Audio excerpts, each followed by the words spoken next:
Hey everyone, welcome back to Intrinsic Studies. I hope you all are doing well.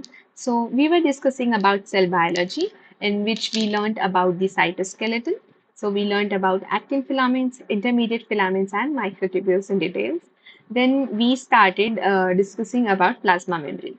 So, first, we discussed about the different models that were given by different researchers, which gave us an idea about the composition of plasma membrane and the structure of plasma membrane. Then we learned that the fluid mosaic model, which was given by Singer and Nicolson, that was widely accepted, and it is now proven that what idea was given by that model, that lipid bilayer is means the plasma membrane is fluid. That is an established fact now. So in the last class, we learned about the composition of plasma membrane. The plasma membrane, which is made up of lipids and proteins, majorly. It also has carbohydrates. So we learned about the different types of lipids that are the constituents of the plasma membrane.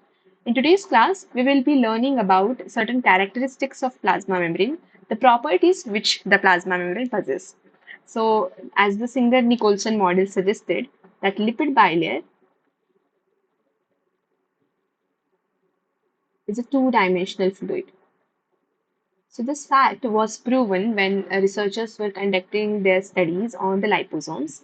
So liposomes are the structures which are formed when the lipids they are immersed in the polar solvents, because lipids they are amphipathic molecules, so they need a mechanism by which they can protect their hydrophobic tails. So for the purpose of protecting those hydrophobic tails, those lipids they form bilayer, so that the hydrophobic tail will have interaction with hydrophobic tail and it will be protected. So it will be the hydrophobic part will be sandwiched between the two hydrophilic head groups, and that is how the lipid bilayer is a stable structure compared to lipid monolayer. So lipid monolayer will be unstable because hydrophobic tail is exposed to the hydrophilic part, and that is why when the lipids they are immersed in any kind of polar solvent, they form liposomes. But if the lipids they have a single fatty acid chain, then they form micelles. We'll learn about this in next lecture. But today's topic of focus is about learning about the properties of the plasma membrane. So researchers, when they were studying liposomes, they found that lipid bilayer is fluid, because when they were conducting studies, they found that the lipids they can freely move, they can freely diffuse in the plane of the lipid bilayer. So this, let's say that this is lipid bilayer.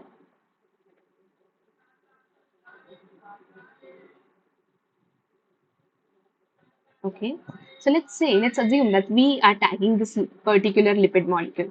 So when you tag this particular lipid molecule, you can carry out experiments, and when you observe this after certain while, after some t seconds, you can see that the position of this molecule is not fixed.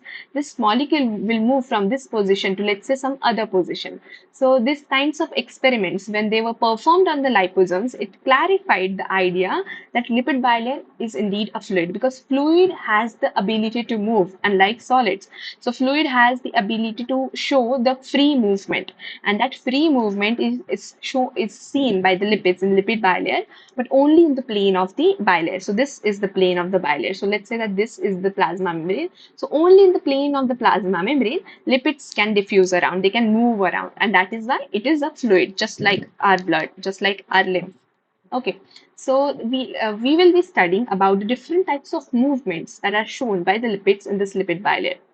So when a molecule, when it moves from one monolayer to the other monolayer, by the way, the monolayer of lipids is also known as leaflet. Okay, so when a molecule moves from one leaflet to other leaflet, that kind of movement is known as flip-flop movement.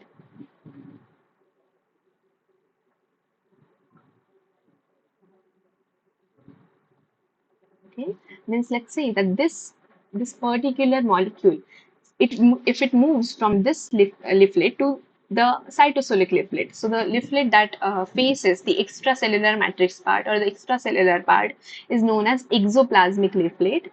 So this, let's say that this is a cell, okay, and this is the cytosol. So this leaflet will be called as cytosolic leaflet. and this leaflet will be referred as exoplasmic leaflet or non-cytosolic leaflet, which faces the extracellular matrix. Okay, so when a molecule, when a lipid moves from cytosolic leaflet to exoplasmic leaflet or vice versa, that kind of movement is known as flip-flop movement. So this movement is a slower movement. Why? Because when a lipid molecule is moving from one leaflet to other leaflet, it has to cross this hydrophobic part. So the hydrophilic head of the lipid needs to pass the hydrophobic core of the lipid bilayer, and then only it can reach to the hydrophilic head part of the other leaflet. And to show this movement, it needs energy, and that is why flip-flop movement is slow movement, because there is a lot of steric hindrance which is provided to the hydrophilic part by the hydrophobic core, and that is why flip-flop movement is a slow movement. It is slow movement and it requires energy, and that is why for moving a phospholipid from one leaflet to other leaflet, for a phospholipid to show a flip-flop movement, it needs the enzymes. So this is often enzyme aided movement.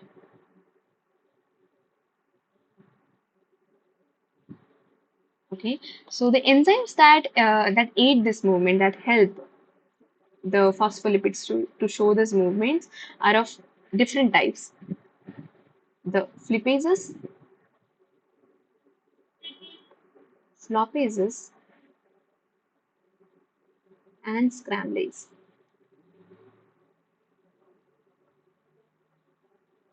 Okay, so flipases, those enzymes, they carry out the movement from the outer leaflet to inner leaflet. Okay, so you can remember this from the fact that it has eye, so it is going to show the movement from outer to the inner leaflet. While flopases, they show the movement of the molecules from inner leaflet to the outer leaflet. Okay. While scramblase, unlike flipases and flopases, it doesn't have any particular preference. It redistributes the molecules according to their concentration gradient. So it does not carry out a certain movement in certain direction, like from inner to outer or from outer to inner. Instead, indeed, it actually moves the molecules according to their concentration gradient. Those three different types of enzymes, they are going to help phospholipid to show the flip-flop movement. But there's there's a lipid which can freely move, which can show flip-flop movement rapidly, and that molecule is cholesterol. So when in the last class we learned about the structure of cholesterol, you saw that it has a sterol ring to which a hydrophilic head group is attached and a hydrophobic tail group is attached. So to this sterol ring, the hydrophilic head group which is attached is simply the hydroxyl group. So this is the smallest possible hydrophilic head group that any lipid can have, and that is present in the cholesterol, and that is why, due to such a small hydrophilic head group, this cholesterol have less steric hindrance, or it shows less steric hindrance when it moves from one leaflet to other leaflet, and that is why it doesn't need any enzyme to provide it energy and to show the flip-flop movement. So the flip-flop movement that is shown by cholesterol, it is rather rapid, and it does not require any enzyme. So cholesterol shows rapid flip-flop movement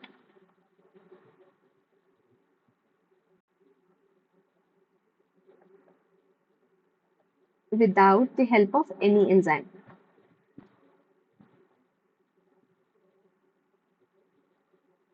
This is possible due to the presence of small hydrophilic head group. Okay. So the other type of movement that is shown by the lipids is known as flexion movement.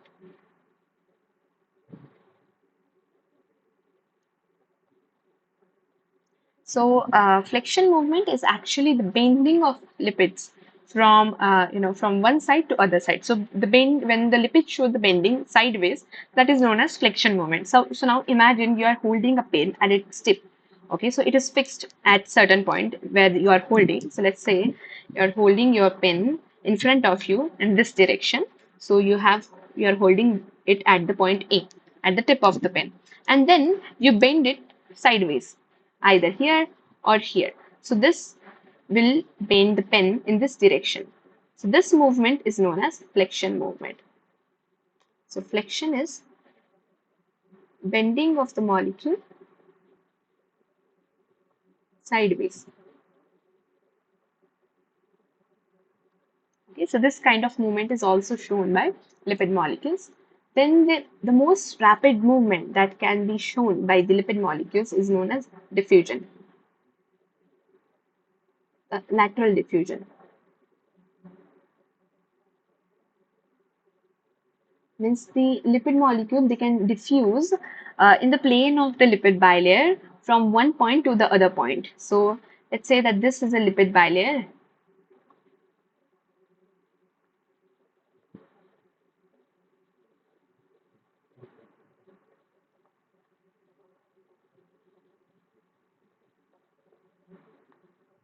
So when this molecule moves from this point to, let's say, this point, so this movement, this diffusion this lateral diffusion is rapid because it doesn't require any extra energy, because you are actually moving in the hydrophilic part is in the hydrophilic part, the hydrophobic core part is in the hydrophobic environment, and that is why there won't be any hindrance provided to this type of movement, and that is why lateral diffusion is the most rapid movement that is shown by lipids.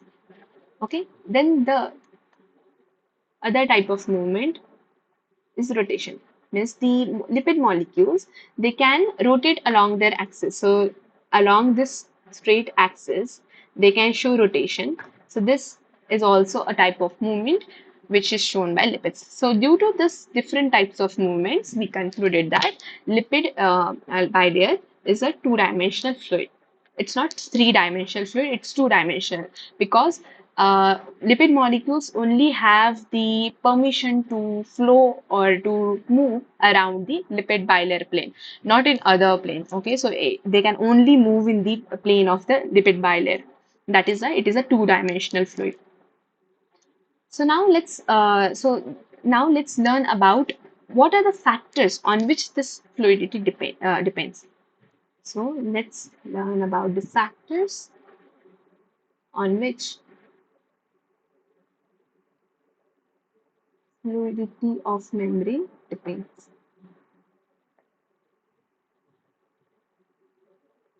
So the fluidity of membrane depends on the physiochemical factors such as temperature, and it also depends on the physiological factors such as composition of plasma membrane, composition of lipids that are there in the plasma membrane. Okay. So when the temperature is high, when we increase the temperature, the fluidity of membrane increases.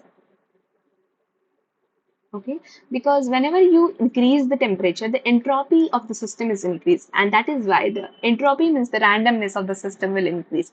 Thus, the lipid molecules, they are now able to freely diffuse here and there, and that is why the fluidity of membrane increases. And when you lower the temperature, opposite will happen, means the fluidity of membrane will decrease. So this is a quite straightforward case, right? But fluidity also depends on the composition of lipids. When this factor, the temperature, you cannot control the temperature. Like the cell cannot control the temperature. But depending on the environmental condition, depending on the temperature, and depending on the function that the plasma membrane has to do, depending on that, it needs to decide its fluidity. And when it needs to decide its own fluidity, it can change its own composition to adjust that. So the composition of lipids, this determines the fluidity due to the two factors, due to the hydrocarbon chain of fatty acids. Okay, the length of the fatty acid chain as well as depends on the whether fatty acids have they are saturated or if they are unsaturated. Depending on those, the composition of lipids determine the fluidity. So let's now learn that how based on the length of the fatty acid chain, how the fluidity can change. So let's say, let's assume that a lipid molecule has palmitic acid, two palmitic acid chains, and other lipid molecule has two stearate chains. Okay, so palmitic acid is a 16 carbon fatty acid, while stearate is the 18 carbon fatty acids. Okay, so when we learned about so I hope you remember the structure of lipids. So it has glycerol backbone to which a phosphate group is attached, to which a hydrophilic group will be attached. Let's assume that this is serine in this case. Okay, and to these two molecules, a long fatty acid chain will be attached. Okay, so in the case one, we have two palmitic acids. So we have 16 carbon chain here and here. And in the other case, we have 18 carbon chain here and 18 carbon chain here. So when this stearate, so this particular molecule, so let's say that this is molecule A and this is phospholipid B. So phospholipid B has long chain fatty acids. So when long chain fatty acids have more chances to interact with the other fatty acid chain, right? Because the number of carbons is more. So now there will be more chances of that carbons reacting to the carbon molecules to showing the non-covalent bonds to the other lipid chains. Okay, so they have more chances to show the hydrophobic interactions. That is why the long chain fatty acids they have more chances to show the hydrophobic interactions, show more hydrophobic interactions.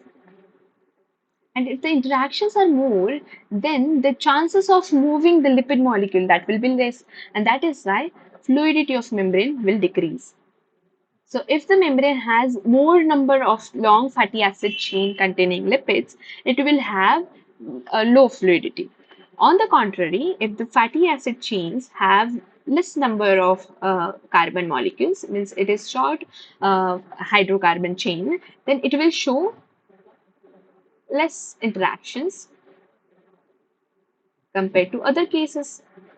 And due to the number of reactions being less, fluidity of membrane will increase because now molecules they have a free permit to move because interactions are less, and that is why the short fatty acid chain containing phospholipids will show higher fluidity in the plasma membrane. Okay, so now let's see, but not just fatty acid chain is going to determine the lipid the fluidity, but the saturation index, whether the fatty acid chain has saturated hydrocarbon chain or unsaturated hydrocarbon chain. Depending on that, fluidity will also change. So what happens is that I hope you remember when we learned about the structure of the phospholipids, when we saw that the the fatty acid chain, when it has a double bond or a triple bond, it actually shows a bend in the hydrocarbon chain. Okay, so a saturated hydrocarbon chain will be straight, but the unsaturated one will show a kink. Okay, or a bend at the point of the unsaturation. So the unsaturated fatty acid chains that are shown in the lipids, they are oleic acid and linoleic acid. Okay, so oleic acid has only one double bond at the ninth carbon, and linoleic acid has two double bonds at ninth and 12th carbon. Okay, so that is why when the oleic acid will show a kink, while on the contrary, palmitic acid or stearic acid, they will have straight hydrocarbon shell. So due to this kink, now there will be more gap in the consequent lipid molecules, right? So it will show loose packing. So whenever there are unsaturated fatty acids in the phospholipids, that will have loose packing. Okay, that will result in loose packing of the plasma membrane, or loose packing of the phospholipids. And due to this loose packing, the fluidity will be more. Okay, whenever there is, whenever in the in a room, whenever there are number of peoples is less, then you have more chances to freely to be able to move around freely. This is just the same way. If there are more people in this room, okay, means they are closely packed, the chances of them moving around will be low because now they don't have enough space, and that is why the fluidity of in this case will be low. Thus, due to the unsaturated fatty acids, the packing of the plasma membrane, the packing of the lipids in the plasma membrane is loose, and that is why the fluidity will be higher. And on the contrary, when saturated fatty acids are there, okay, those saturated fatty acids result into closed packing, and that is why fluidity of membrane is lowered. Okay, so in unsaturated fatty acids, they are of again two types. They could have cis double bonds or they could have trans double bonds. So in the cis double bonds, the cis double bonds means the molecules, okay, so the functional groups, they will be on one side, and in the trans configuration, the functional group, the similar functional groups, they will be on the opposite sides of the plane of the double bond, right? So in the cis configuration, the packing, the due to the same conformation, due to same functional groups being on the same plane, the packing will be loose, and that is why the fluidity of membrane will be higher. While in the case of trans bonds, the packing will be, closed because the steric hindrance that is being generated will be less because the bulky functional group, they are being adjusted on the different sides of the plane of the double bond, and that is why the packing will be enhanced, right? So the packing will be closed, and that is why the fluidity of membrane will be less. Okay, so let's summarize the fluidity parts. The factors on which fluidity depends are temperature and composition of the plasma membrane. When the temperature is high, fluidity increases due to increase in entropy of the system. When the temperature is low, fluidity decreases. When the even in the composition, it depends on the two factors: the length of the fatty acid chain and whether the fatty acid chain is saturated or unsaturated. If the length is short, the fluidity of membrane will be higher. If the fatty acid chains are long, the fluidity of membrane will be low. If there are unsaturated fatty acids in the membrane, if there are cis double bonds, the cis unsaturated fatty acids, then the fluidity of membrane will be higher. In the case of trans double bonds, the fluidity of membrane will be lower. But when we compare the unsaturated fatty acids with the saturated fatty acids, the fluidity of membrane will be higher in the case of unsaturated fatty acids, and it will be lower in the case of saturated fatty acids. So I hope the idea of fluidity of membrane and the factors on which this fluidity depends is quite clear to you all now. In the next class, we'll learn about the asymmetry of the plasma membrane, the lipid bilayer asymmetry, and what are the functional importance. What is the functional importance of this asymmetry? Then we'll also learn about the membrane proteins that are present in plasma membrane. So with this, I conclude the lecture. Till then, see you. Bye bye.